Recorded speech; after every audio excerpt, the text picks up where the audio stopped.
कहानी की शुरुआत में हम ड्रासा नाम की एक शार्प शूटर को देखते हैं जो पिछले कई घंटों से एक टनल में छुपी हुई है। दरअसल वह यहाँ अपने शिकार का इंतजार कर रही होती है। ड्रासा को पास के एयरपोर्ट पर एक गवर्नमेंट अफसर को मारने का टास्क दिया गया था। कुछ ही देर बाद रनवे पर एक प्लेन लैंड करता है। ड्रासा को जैसे ही अपना शिकार नजर आया उसने उसे कई किलोमीटर दूर से एक ही शॉट में खत्म कर दिया। ड्रासा अपना ये काम इतनी बारीकी से अंजाम देती है कि वहाँ पर मौजूद गार्ड्स को पता ही नहीं चलता कि गोली किसने और कहाँ से चलाई। मिशन कंप्लीट करने के बाद ड्रासा अपनी माँ की कब्र पर जाती है जहाँ उसका फादर पहले से ही मौजूद होता है। यहाँ हमें ड्रासा के बारे में एक और बात मालूम होती है कि जब भी वह किसी को अपनी राइफल से मारती है तो उस बुलेट के कवर को अपने पास रख लेती है और फिर वह इन बुलेट कवर्स को अपने पिता को सौंप देती है। दरअसल ड्रासा एक कॉन्ट्रैक्ट किलर थी, यानी वह पैसों के लिए लोगों को मारा करती थी और अब तक कई लोगों को मार चुकी थी। इसे लोगों को मारना तो बिल्कुल अच्छा नहीं लगता था, लेकिन अब यह काम उसका पेशा बन चुका था। इसलिए ड्रासा उन बुलेट्स के कवर्स को अपने फादर को पकड़ा देती, जिससे उसका दुख थोड़ा कम हो जाता। ड्रासा अपने पिता को बताती है कि मुझे एक और नया प्रोजेक्ट मिला है जो पूरे 1 साल तक चलेगा। शायद इस दौरान मैं आपसे मिल नहीं पाऊंगी। जिस पर ड्रासा के फादर जवाब देते हैं, तुम हर साल आती हो और मुझे कुछ गोलियों के कवर पकड़ा देती हो, मगर अगले साल ऐसा नहीं होगा। मेरा कैंसर का लास्ट स्टेज चल रहा है, मेरे पास अब ज्यादा वक्त नहीं बचा और अगर आने वाले दिनों में मेरी मौत नहीं हुई तो मैं खुद 14 फरवरी वैलेंटाइंस डे पर अपनी जिंदगी खत्म कर लूंगा, क्योंकि अब मेरे पास जीने की कोई वजह नहीं है। तुम्हारी माँ भी मर चुकी है और तुम भी अपने काम के चलते साल में 1-2 बार मुझसे मिलने आती हो, इसलिए हो सकता है ये हमारी आखिरी मुलाकात हो। ये सुनकर ड्रासा की आंखें भर आती हैं। अब यहाँ सीन शिफ्ट होता है और हम देखते हैं इस कहानी के दूसरे लीड कैरेक्टर लेवाई को। लेवाई की जिंदगी बिल्कुल भी ठीक नहीं चल रही थी। उसे अक्सर भयानक सपने आते थे और नींद उसकी आंखों से कोसों दूर चली जाती थी। एक रात जब उसकी आंख बुरे सपने से खुलती है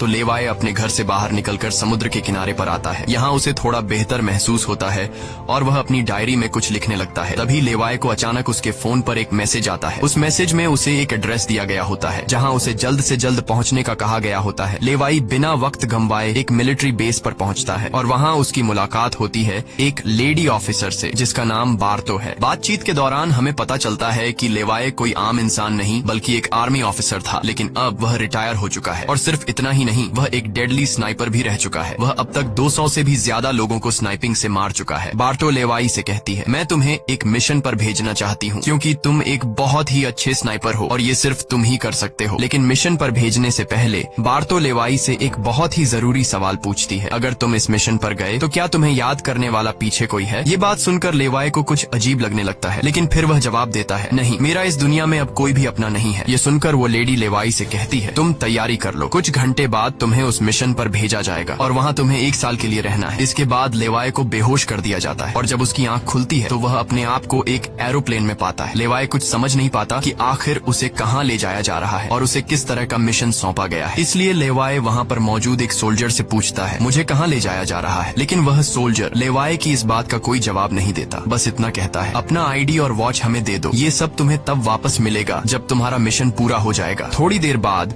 वो सोल्जर उसे बताता है, अब तुम्हारा प्लेन से उतरने का वक्त आ चुका है। कुछ ही मिनटों में हम नो फ्लाइंग जोन एरिया में एंटर करने वाले हैं। यहाँ से आगे जाने की हमें परमिशन नहीं है। बस वो सिर्फ इतना बताता है कि नीचे उतरने के बाद तुम्हें अकेले 32 किलोमीटर नॉर्थ की तरफ पैदल जाना होगा, तब तुम अपनी मिशन वाली जगह पर पहुंच जाओगे। लेकिन लेवाई के दिमाग में अब भी एक ही बात चल रही थी। वो फिर से उस सोल्जर से पूछता है, आखिर हम जा कहाँ रहे हैं? इस पर सोल्जर जवाब देता है, मुझे इस सवाल का जवाब देने का परमिशन नहीं है। मेरी वर्दी में एक माइक्रोफोन लगा हुआ है। अगर मैंने तुम्हें इस जगह के बारे में बताया तो मुझे नौकरी से निकाला जा सकता है या फिर मारा भी जा सकता है। यह बात सुनकर लेवाई के गले में सांसें अटक जाती हैं। इसके बाद उसे एक पैराशूट दिया जाता है और प्लेन का दरवाजा खुलते ही लेवाई कूद जाता है और सेफली लैंडिंग करता है। लेकिन असली गेम तो अब शुरू होता है। 32 किलोमीटर की दूरी उसे पैदल तय करनी थी। लेवाई को पैदल चलते चलते 2 दिन बीत जाते हैं और 2 दिनों का लंबा सफर तय करने के बाद फाइनली वो उस जगह पर पहुंच जाता है। वो देखता है कि ये एक बहुत ही सुनसान इलाका है जहां इंसान तो दूर बल्कि उससे परिंदे भी नहीं दिखाई देते। तभी उसकी मुलाकात जेडी नाम के एक आदमी से होती है। जेडी 1 साल तक यहाँ मिशन पर था, अब उसकी ड्यूटी खत्म हो चुकी है, इसलिए अब लेवाई उसकी जगह संभालेगा। जेडी लेवाई को एक वॉच टावर की तरफ ले जाता है। टावर के टॉप पर पहुंचने के बाद लेवाई को अब भी समझ नहीं आ रहा था कि उसे यहाँ क्या काम करना है। यही सवाल जब वो जेडी से पूछता है तो जेडी जवाब देता है, यहाँ एक बहुत ही गहरी खाई है जिसे गॉर्ज नाम दिया गया है। ये एक बहुत ही मिस्टीरियस और गहरी खाई है जिसके बॉटम तक आज तक कोई भी नहीं पहुँच पाया। तुम्हारा काम बहुत ही सिंपल है, तुम्हें इस खाई की पहरेदारी करनी है। इसके बाद वो लेवाई को यहाँ के स्ट्रिक्ट रूल्स बताता है। वह कहता है, तुम यहाँ से बाहर महीने में एक ही बार हेडक्वार्टर फोन कर सकते हो, चाहे कुछ भी हो जाए। तुम बाहर की दुनिया से जुड़ने की उम्मीद मत रखना। ये टावर, जिसे हम वेस्ट टावर कहते हैं, इसके ठीक सामने ईस्ट टावर है, वह रशिया का है। वहाँ भी एक गार्ड अपनी ड्यूटी निभा रहा है, लेकिन तुम दोनों के बीच कोई भी कांटेक्ट अलाउ नहीं है। तुम्हें सिर्फ अपनी ड्यूटी पर ध्यान देना है और हाँ, आने वाले खतरे के लिए हर वक्त तैयार रहना, क्योंकि यहाँ तुम पर किसी भी वक्त हमला किया जा सकता है। यहाँ ऑटोमेटिक गन्स और नीचे ढेर सारे लैंड माइन्स लगाए हुए हैं। अगर ऑटोमेटिक गन्स में गोलियां खत्म हो जाए तो उसे हमेशा रिलोड रखना, क्योंकि हमले के दौरान ऑटोमेटिक गन्स तुम्हारी बहुत काम आएगी। और आखिरी बात, अगर तुम्हें कभी भी यहाँ तेज सायरन की आवाज सुनाई देने लगे तो तुम बिना सोचे समझे यहाँ से भाग जाना। जेडी कहता है, मुझे भी नहीं पता कि ऐसा क्यों बोला गया है, लेकिन मुझे जो पिछले ड्यूटी वर्कर ने बताया था वही मैं तुम्हें बता रहा हूँ। लेवाई उसकी सारी बातें अच्छी तरह से सुन लेता है, पर उसका सवाल एक ही था। वह पूछता है, आखिर यहाँ ऐसा क्या है जिसके लिए इतनी स्ट्रिक्ट सिक्योरिटी लगाई गई है? तभी जेडी एक ग्रेनेड निकालता है और इस ग्रेनेड को उस गहरी खाई में फेंक देता है। ग्रेनेड जैसे ही खाई की गहराइयों में धमाका करता है, वहाँ से एक अजीब भयानक आवाज गूंजने लगती है। वो आवाज किसी इंसान की बिल्कुल भी नहीं थी, वो किसी ऐसी चीज की थी जो अंधेरे में छुपी थी। जेडी लेवाई की तरफ देखता है और कहता है, ये आवाज जो तुम सुन रहे हो ये उन क्रीचर्स की है जिन्हें हम होलोमैन कहते हैं। ये क्रीचर्स इस घड़े के अंदर रहते हैं और तुम्हारी यहाँ पर ड्यूटी ये है कि इस घड़े के अंदर से किसी भी क्रीचर को बाहर निकलने नहीं देना है। कहा जाता है कि 1940 में यूएस आर्मी के 2400 आर्मी सोल्जर्स को इस गड्ढे के अंदर भेजा गया था ताकि यह सोल्जर्स उस गड्ढे के अंदर मौजूद सभी क्रीचर्स को खत्म कर सकें, लेकिन आज तक उनमें से एक भी जिंदा सोल्जर वापस लौट कर नहीं आया। और अब जेडी लेवाई को पूरी इन्फॉर्मेशन हर एक चीज का बताकर घर वापस जाने की तैयारी करने लगा, क्योंकि उसने यहाँ 1 साल की ड्यूटी पूरी कर दी। अब लेवाई को यहाँ 1 साल तक ड्यूटी देनी थी। जेडी लेवाई को अलविदा कहकर यहाँ से निकल पड़ता है। वह बहुत खुश था क्योंकि 1 साल बाद वह घर जाने वाला था, लेकिन उसे पता नहीं था कि आगे उसके साथ कुछ ऐसा होने वाला है जिसके बारे में सोचने से भी डर लगता है। लोकेशन पर पहुंचने के बाद जेडी जैसे ही स्मोक करता है, तब एक हेलीकॉप्टर उसे लेने के लिए आता है। वह हेलीकॉप्टर उसके लिए रस्सी नीचे फेंकता है और जेडी इस रस्सी के जरिए ऊपर हेलीकॉप्टर में चढ़ने लगता है। हेलीकॉप्टर में बैठा एक सोल्जर पहले जेडी की आइडेंटिटी कंफर्म करता है। जेडी जब उसे अपनी पूरी इन्फॉर्मेशन देता है तो हेलीकॉप्टर में बैठा वो सोल्जर पहले जेडी को शूट करता है और उसके बाद उसकी रस्सी काट कर उसे नीचे गिरा देता है। अब यहाँ एक बात तो साफ हो चुकी थी कि जो इस जगह आता है वो यहाँ से कभी लौट नहीं पाता। इसके बाद हमें अगले दिन का सीन दिखाया जाता है। लेवाई अपने काम को निभाने लगता है। सबसे पहले वो यहाँ की कुछ रिपोर्ट्स चेक करता है और जिन ऑटोमेटिक गन्स में गोलियां खत्म होती हैं उन्हें रीलोड करता है। इसी तरह से दिन गुजरते हैं और फिर 1 महीना। अब लेवाई को ये जगह बोरिंग फील होने लगी। वो सोचता है कि क्या 1 साल तक यहाँ बस अकेले ही रहना है, न किसी से बातचीत और न ही कोई एंटरटेनमेंट। इसीलिए टाइम पास करने के लिए वो अलमारी में रखी किताबें पढ़ने का सोचता है। जब वो अलमारी से किताबें निकालता है तो अचानक उसकी नजर अलमारी के पीछे की दीवार पर पड़ती है। उस दीवार पर कुछ नोट्स लिखे होते हैं। ये उन सभी लोगों के नोट्स थे जो इससे पहले इस टावर में अपनी ड्यूटी कर चुके थे। हर नोट में डर, अकेलापन और होलोमैन के खतरों का जिक्र था। एक दिन लेवाई को वेस्ट टावर से मशीन चलने की आवाज आती है। लेवाई जल्दी से अपने टेलीस्कोप से दूर से ईस्ट टावर को देखने की कोशिश करता है और तभी उसे एक लड़की दिखाई देती है और ये लड़की कोई और नहीं बल्कि ड्रासा होती है, जो कि उसकी अच्छी स्नाइपिंग की वजह से उसे इस टावर पर ड्यूटी दे दी गई थी। ड्रासा की खूबसूरती देखते ही लेवाई की नजरें उस पर जम जाती हैं, लेकिन लेवाई उससे बात नहीं कर पाता क्योंकि ऐसा करना रूल्स की खिलाफ वर्जी थी और ड्रासा को भी वेस्ट टावर में बैठे लेवाई के बारे में पता चल चुका था। अब इसी तरह से दिन गुजरते हैं और ये दोनों सोचते हैं कि क्या हमें एक दूसरे से बात करनी चाहिए या नहीं। कुछ दिन बाद ड्रासा का जन्मदिन आता है। अकेलेपन में घिरी हुई ड्रासा को लगता है कि उसे किसी से बात करनी चाहिए। वो लेवाई से बात करने की कोशिश करती है। ड्रासा एक व्हाइट बोर्ड के जरिए लेवाई से पूछती है, तुम्हारा नाम क्या है? इस पर लेवाई को रूल्स याद आते हुए कहता है कि नाम बताना अलाउड नहीं है, लेकिन ड्रासा मुस्कुराते हुए अपना नाम बताती है, मेरा नाम ड्रासा है। लेवाई भी ज्यादा न सोचते हुए अपना नाम बता देता है। ड्रासा बताती है कि आज मेरा बर्थडे है और ड्रासा अपने बर्थडे को सेलिब्रेट करते हुए डांस करने लगती है। ड्रासा लेवाई से पूछती है, क्या तुम्हें डांस करना आता है? लेवाई बताता है, नहीं, मुझे डांस करना बिल्कुल भी नहीं आता। जिस पर ड्रासा पूछती है, तो फिर तुम्हें क्या करना आता है? लेवाई जवाब देते हुए बोर्ड पर लिखता है, मैं शूटिंग थोड़ी बहुत अच्छी कर लेता हूँ। यहाँ ट्रासा उसकी शूटिंग स्किल्स चेक करने के लिए अपने टावर पर एक छोटी सी बॉटल उसके सामने रख देती है और लेवाई अपने टारगेट को निशाने पर रखते हुए एक ही गोली में उस बॉटल को फोड़ देता है। अब यहाँ ट्रासा भी पीछे रहने वाली नहीं थी। वह भी अपनी शूटिंग स्किल्स को दिखाते हुए लेवाई के टावर में रखी एक छोटी सी बॉटल को बिल्कुल परफेक्ट शूट कर लेती है, जिससे लेवाई को पता चलता है कि ट्रासा कोई आम लड़की नहीं बल्कि वह एक डेडली स्नाइपर है। धीरे धीरे दोनों की बातचीत बढ़ने लगती है। ट्रासा और लेवाई एक दूसरे को समझने लगते हैं, लेकिन तभी जब ये दोनों बातचीत में मसरूफ होते हैं, ट्रासा की नजर अचानक नीचे गड्ढे की तरफ जाती है। वो देखती है कि नीचे से कुछ भयानक क्रीचर्स यानी होलोमैन तेजी से वेस्ट टावर की तरफ चढ़ रहे हैं। वह जल्दी से लेवाई को अलर्ट करती है, नीचे देखो, तुम्हारी तरफ कुछ क्रीचर्स बढ़ रहे हैं। लेवाई जैसे ही नीचे देखता है, उसकी आंखें चौंक जाती हैं। नीचे सिर्फ एक या दो नहीं बल्कि हजारों क्रीचर्स ऊपर की ओर बढ़ रहे होते हैं। वो बिना वक्त गंवाए अपनी स्नाइपर राइफल उठाता है और एक एक करके क्रीचर्स को शूट करने लगता है, लेकिन क्रीचर्स की तादाद इतनी ज्यादा होती है कि लेवाई उन्हें अकेले संभाल नहीं पाता। इसलिए ट्रासा भी अपनी मशीन गन से गोलियां बरसाने लगती है। अब वेस्ट टावर यानी ट्रासा की तरफ भी क्रीचर्स बढ़ने लगे। ये दोनों अपनी अपनी साइड से इन क्रीचर्स को मारने लगते हैं, लेकिन तभी लेवाई देखता है कि एक क्रीचर ऊपर ट्रासा के टावर तक पहुंच चुका है और वह क्रीचर जैसे ही ट्रासा पर हमला करने वाला होता है तो लेवाई ईस्ट टावर से अपनी जबरदस्त स्नाइपिंग स्किल्स का इस्तेमाल करते हुए उस क्रीचर को मार गिराता है। अब लेवाई और ड्रासा दोनों को एहसास हो जाता है कि इस खतरनाक जगह में अगर जिंदा रहना है तो उन्हें मिलकर लड़ना होगा। सब कुछ संभालने के बाद ड्रासा बताती है, ये मेरी लाइफ का सबसे बेस्ट बर्थडे था। अगली सुबह लेवाई नीचे लगी लैंड माइन्स को ठीक करता है और ऑटोमेटिक गन को रीलोड करता है। तभी अचानक खाई के अंदर से एक ड्रोन निकलता है। वो ड्रोन कुछ सेकंड्स तक लेवाई की तरफ देखता है। ड्रोन अजीब तरीके से स्कैन करता है। ये देखकर लेवाई हैरान रह जाता है और उसे कुछ समझ नहीं आता कि ये ड्रोन क्यों और किसके लिए भेजा गया था। इस तरह से दिन गुजरते हैं और फिर महीने। इन दोनों की आपस में दोस्ती होने के बाद अब उनके दिन अच्छे गुजर रहे थे और अब उन्हें अकेलापन बिल्कुल भी महसूस नहीं होता था। पर एक दिन ट्रासा बहुत ज्यादा सैड होती है क्योंकि आज 14 फेब था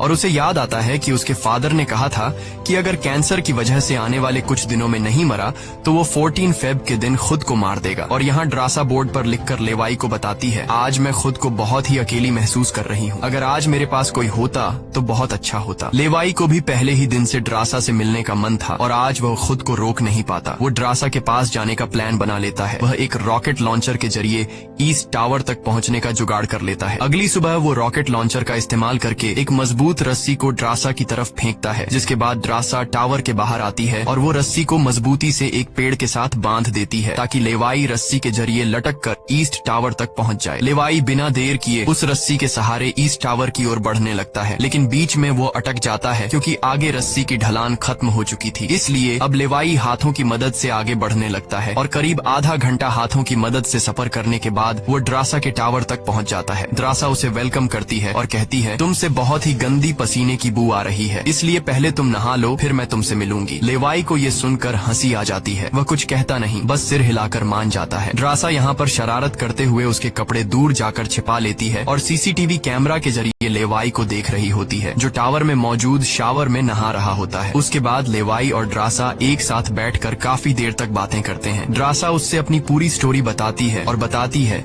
कि अब इस दुनिया में मेरा कोई नहीं रहा, सिर्फ मेरे फादर जिंदा बचे थे, पर कल के दिन उसने भी खुद को मार दिया होगा। यहाँ लेवाई भी ट्रासा को रात में आने वाले भयानक सपने और अपने उन दिनों के किस्से सुनाता है जब वो यूएस आर्मी में था। इस तरह से बातें करते करते रात हो जाती है। ड्रासा यहाँ एक सॉफ्ट म्यूजिक लगा लेती है। ये दोनों म्यूजिक की धुन पर डांस करने लगते हैं। इसी डांस के दौरान वो एक दूसरे के करीब आने लगते हैं और उनके बीच रोमांस होने लगता है। कुछ देर बाद लेवाई ड्रासा की तरफ देखकर एक मुस्कान के साथ कहता है, मैंने तुम्हारे लिए एक शायरी लिखी है, जब हम यहाँ से निकलेंगे तभी मैं तुम्हें वो शायरी दूंगा। अगले दिन लेवाई को वापस अपने वेस्ट टावर लौटना था। वह ड्रासा को अलविदा कहता है और रस्सी के सहारे वेस्ट टावर की तरफ चलना शुरू कर देता है। ड्रासा भी उसे जाते हुए देखती रहती है, लेकिन तभी हम देखते हैं कि कुछ क्रीचर्स ऊपर टावर की तरफ बढ़ रहे हैं, जिनमें से एक क्रीचर वहां लगे लैंड माइन से टकरा जाता है और एक जोरदार धमाका होता है। लैंड माइन के फटने से जो उसके लोहे के पार्ट्स हवा में उड़ जाते हैं, उनमें से एक पार्ट रस्सी से टकरा जाता है, जिससे रस्सी टूट जाती है और वह तेजी से उस खाई में गिर जाता है। लेवाई को गिरते देखकर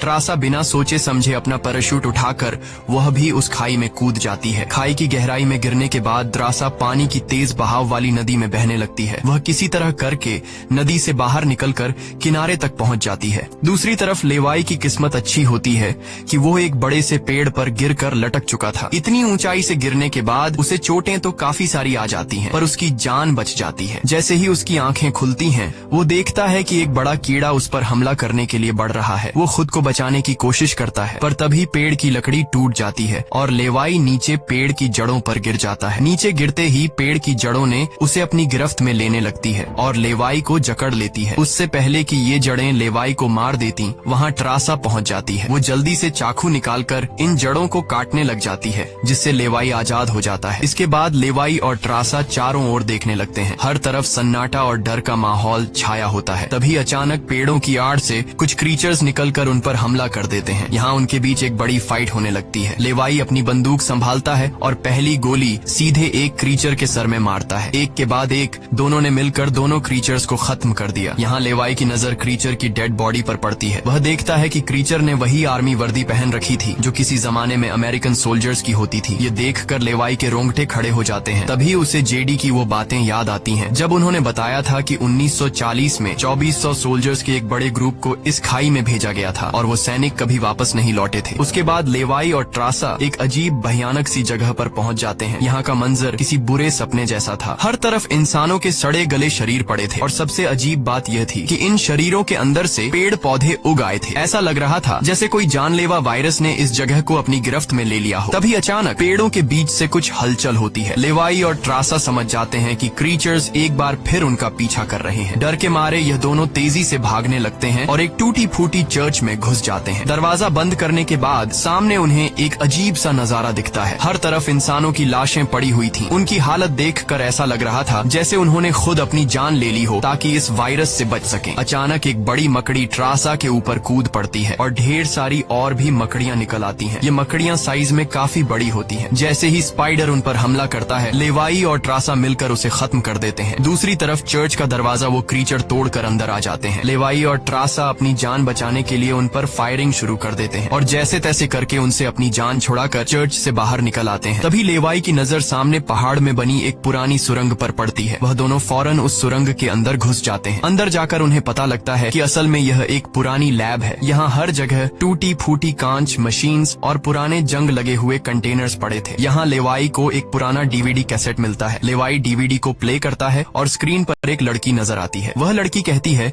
कि हम लोग यहाँ एक सीक्रेट केमिकल मिसाइल प्रोजेक्ट पर काम कर रहे थे। हमारे साथ सैकड़ों साइंटिस्ट थे, पर एक दिन यहाँ भूकंप आया। भूकंप के तेज झटके से मिसाइल की केमिकल लीक हो गई। जहरीला केमिकल हवा में मिलने लगा। कुछ ही घंटों में लोग वायरस से इन्फेक्ट होने लगे। वह लड़की अपना पेट दिखाते हुए बताती है कि मैं भी इन्फेक्टेड हूँ। हालांकि हमने मिलिट्री को सब कुछ बताया। हमने उनसे कहा कि इस पूरे इलाके को बॉम्बिंग करके तबाह कर दिया जाए ताकि इन्फेक्शन और फैल न सके, लेकिन उन्होंने हमारी बात नहीं सुनी। इस वीडियो को देखने के बाद लेवाई को वहाँ एक नए जमाने का कंप्यूटर मिलता है। लेवाई को समझ नहीं आता कि इस जगह में आज के दौर का कंप्यूटर कैसे रखा गया है। लेवाई उसे ऑन करता है और उसमें मौजूद जानकारी को देखकर एकदम सुन रह जाता है। उसे डार्क लेक नाम की एक कंपनी के बारे में पता चलता है जो पैरामिलिट्री बनाने का काम करती है। ये कंपनी यहाँ से इन्फेक्टेड लोगों के सैंपल्स इकट्ठा करके अपने कंट्री के सोल्जर्स को सुपर सोल्जर्स में कन्वर्ट करने के लिए उन पर एक्सपेरिमेंट करती है। यही वजह है कि कोई भी देश इस जगह को मिटाना नहीं चाहता। इसके अलावा लेवाई को यह भी पता चलता है कि यह जो खाई है, यहाँ पर एक बहुत ही बड़ा मिसाइल है जिसकी एक्टिवेशन पर जब वो फटेगा तो 4.2 किलोमीटर की लंबाई में सब कुछ मिटा देगा। लेवाई और ट्रासा ये सारा राज समझ जाते हैं। उन्हें पता चल जाता है कि जिस लेडी बार्तो ने उन्हें यहाँ भेजा था वही इस जगह की ओनर है और वो इस जगह का गलत इस्तेमाल कर रही है। और इस जगह को सीक्रेट रखने के लिए लेडी बार्तो हमेशा ऐसे इंसान को